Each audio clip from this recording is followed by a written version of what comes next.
নমস্কার বন্ধুরা, আমি সুমি দে। আমাদের বাঙালি রান্নাঘরে আপনাদের স্বাগত। আজ আমি নিয়ে এসেছি আপাম মিষ্টি। আপাম মিষ্টি কি করে করব না, এর জন্য আমি নিয়েছি 4 টেবিল স্পুন ময়দা,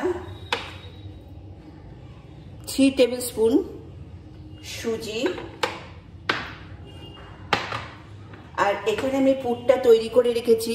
যেহেতু অনেক টাইমের ব্যাপার, সেই জন্য আমি পুরটা আপনাদের করে রেখেছি। এই পুর সবাই আপনারা করতে জানেন। প্রথমে ঘিয়ের মধ্যে নারকেলটাকে ভেজেছি হালকা করে। নারকেলটাকে আমি কুড়িয়ে পেস্ট করেছি মিক্সিতে। পেস্ট করে একটা হাফ নারকেল এতে দিয়েছি, আর দিয়েছি ঘি, আর দিয়েছি কাজু কিশমিশ, আর দিয়েছি আপনার সুজি সামান্য, মানে 1 টিস্পুন মতো সুজি দিয়েছি। আর কিন্তু কিছু দিইনি। ওটাকে হালকা আছে আধ ঘন্টার ওপর ধরে ভেজেছি। অতক্ষণ তো দেখার সময় হয় না, সেই জন্যে আমি এটা করে রেখেছি। পুরটা যতক্ষণ না লাল হচ্ছে, আর প্রথমেই যদি আপনি হাই ফ্লেমে করেন তাহলে কিন্তু নারকেলগুলো পুড়ে যাবে। ওই জন্য নারকেল যাতে না পড়ে তার জন্য এইভাবে করে রেখেছি। এইবার আমি কি করব, আপামের একটা পাত্র নিয়েছি, ওই জন্য নাম দিয়েছি আপাম মিষ্টি। এটাকে জ্বালালাম, এটাকে 2 মিনিট গরম হতে দেব। আর এই বোলটা নিয়েছি, এই বোলের মধ্যে আমি সুজিটা মেশাবো। প্রথমে ময়দাটা দিলাম, তারপরে সুজিটা দিলাম। খুব ভালো করে মিক্সড করব।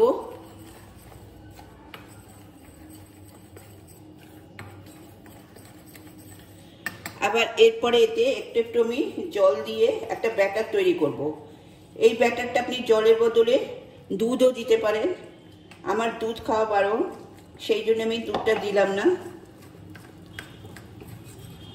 কিন্তু আপনারা দিতে পারেন।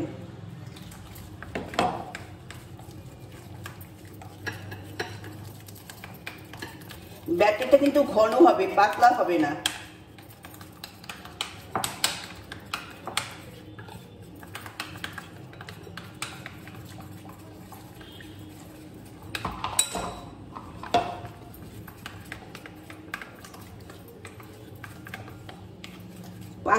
ঘন হবে কিন্তু কোনো ডেলা থাকবে না, ঠিক আছে?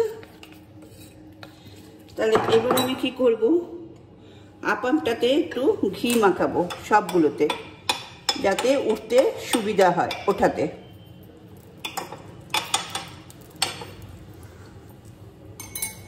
এবার এই ব্রাশ দিয়ে ঘিগুলোকে পুরোটা মাখিয়ে নেব।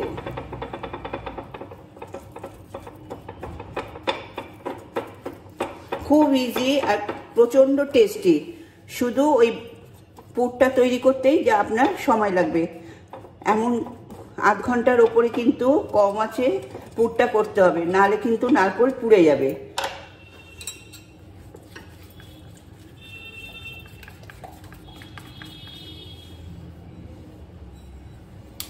দেখুন আমার ব্যাটার রেডি।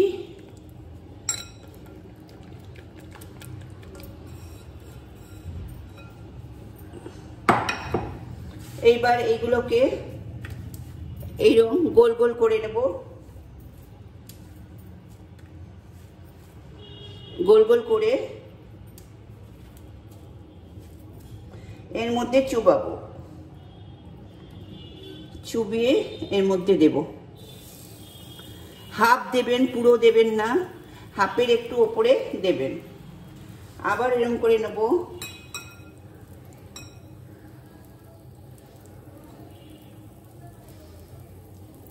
আবার এরকম করে দিতে থাকবো। এর মধ্যে কিন্তু কাজু কিশমিশ আমি পেস্ট করে দিয়েছি, আবার এমনি গোটাও দিয়েছি।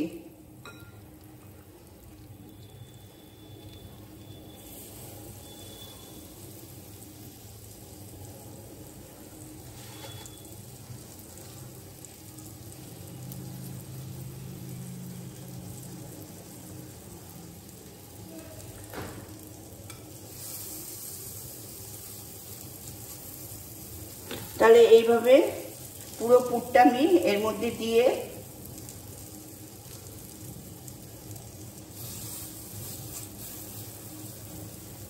যেহেতু আপামের পাত্রে আমি করলাম সেই জন্য আপাম মিষ্টি নাম দিলাম। আপনারা যা খুশি নাম দিতে পারেন, কিন্তু ওভারফ্লো করবেন না, এটার উপরে যেন উপচে না যায়।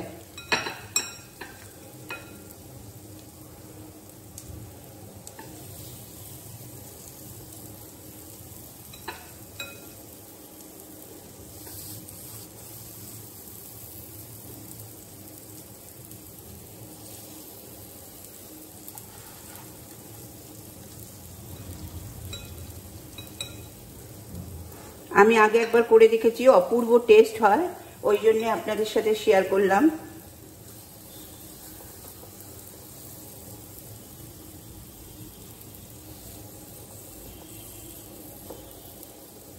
আচ্ছা, এবার এটা আমি ঢাকা দিয়ে রেখে দেব ঠিক 2 মিনিট, তারপরে উল্টে দেব, তারপরে আবার 2 মিনিট রেখে আমি ফিরে আসছি। হ্যাঁ, আমি ফিরে এলাম। দেখুন মাঝে একবার শুধু আমি এগুলো উল্টে দিয়েছিলাম।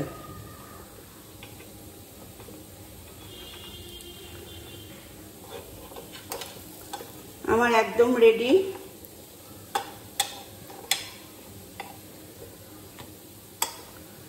এগুলো হতে হতে বলে রাখি, আমার রেসিপি যদি ভালো লাগে প্লিজ আমাদের বাঙালি রান্নাঘর চ্যানেলকে সাবস্ক্রাইব করবেন আর পাশে থাকা বেল বটনে ক্লিক করবেন, তাতে আমাদের সমস্ত রেসিপি আপনার ফোনে নোটিফিকেশানে পৌঁছে যাবে। আর অবশ্যই লাইক কমেন্ট করতে ভুলবেন না।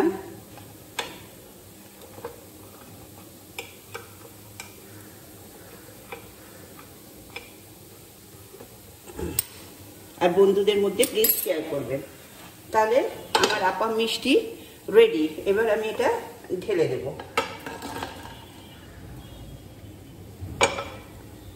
আবার এটাতে তেল মাখাবো, মাখিয়ে পরেরটা।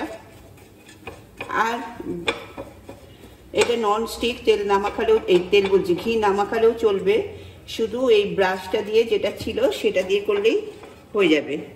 কম আঁচে করবেন, 2 মিনিট বাদে। দেখুন আবার বসিয়ে দিলাম।